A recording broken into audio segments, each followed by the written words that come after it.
जीवन का क्या अर्थ है? करण बजाज द्वारा प्रकाशित। करण बजाज द्वारा। हमारी उपभोग आधारित दुनिया में इस तरह का सवाल आमतौर पर एक विचारशील जांच के बजाय एक हंसी या ठहाका लगाने को उकसाता है।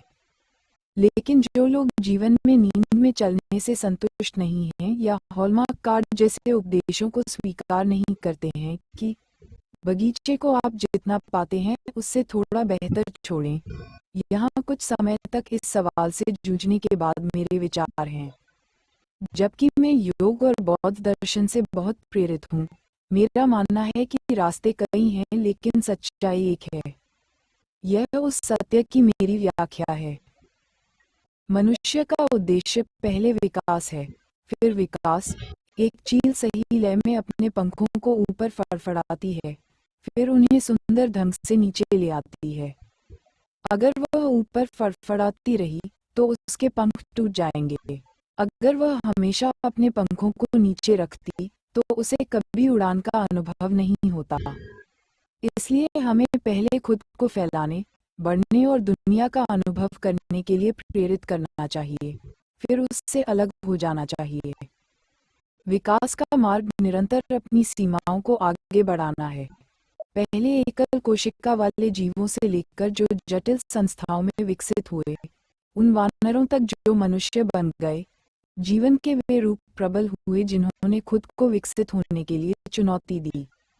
इसी तरह जो मनुष्य विकास के शिखर पर पहुंचेंगे वे हैं जो सीखते रहते हैं, अपनी सीमाओं को आगे बढ़ाते हैं और हमेशा बदलते पर्यावरण के अनुकूल होते हैं।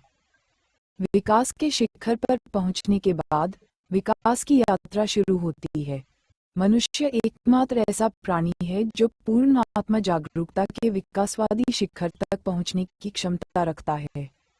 आपको पता चलता है कि आप उस तक पहुंच चुके हैं जब दुनिया में और अधिक अनुभव प्राप्त करना, यात्रा, पैसा, सफलता, आनंद, नीरस और असंतोषजनक हो जाता है। अब पंख फड़फड़ाने का समय है। विकास की यात्रा के सम्मित रूप से विपरीत, अब मार्ग स्वयं की भावना को छोड़ने बनाम इसे फैलाने का हो जाता है। दुनिया में रहते हुए अपने आत्मा बोध को समाहित करना बहुत संतोषजनक है।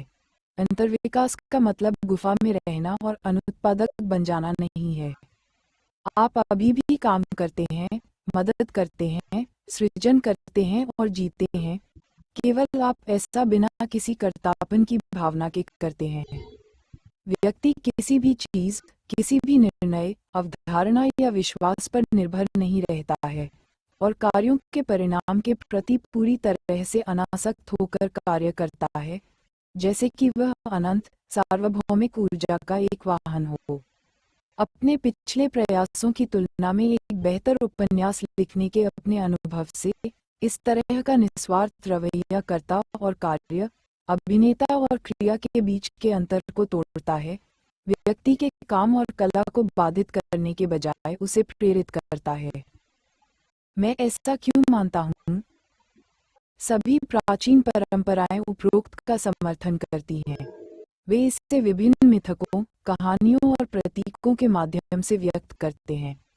कुछ इसे पाप का परिणाम कहते हैं, अन्य इसे अज्ञानता की समस्या कहते हैं, लेकिन उनके मूल में सभी परंपराएं संकेत देती हैं कि मनुष्य की आत्मा सीमित दुनिया में अनंत के लिए रोती है और लोगों और अनुभवों की दुनिया में कुछ भी उसे कभी संतुष्ट नहीं कर सकता है।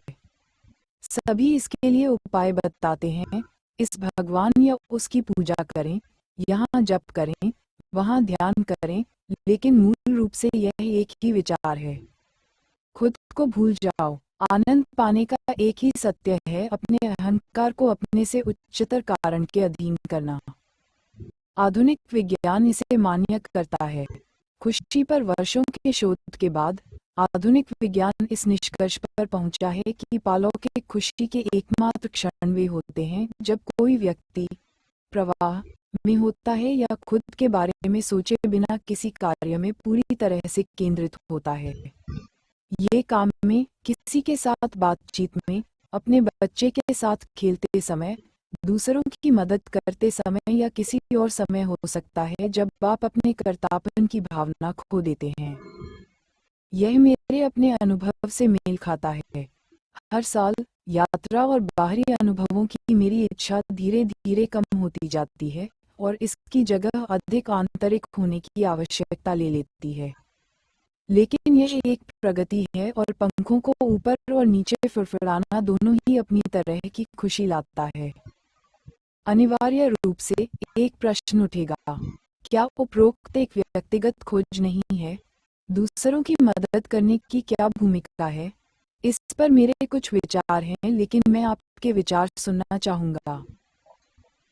यदि आपको ये लेख पसंद आया है, तो आप यहाँ मेरे न्यूज़लेटर के लिए साइन अप करके जीवन शैली, लेखन और अपनी आध्यात्मिक साधना पर अधिक दिलचस्प दृष्टिकोण प्राप्त कर सकते हैं। जीवन का क्या अर्थ है? करण बजाज द्वारा प्रकाशित। करण बजाज द्वारा हमारी उपभोग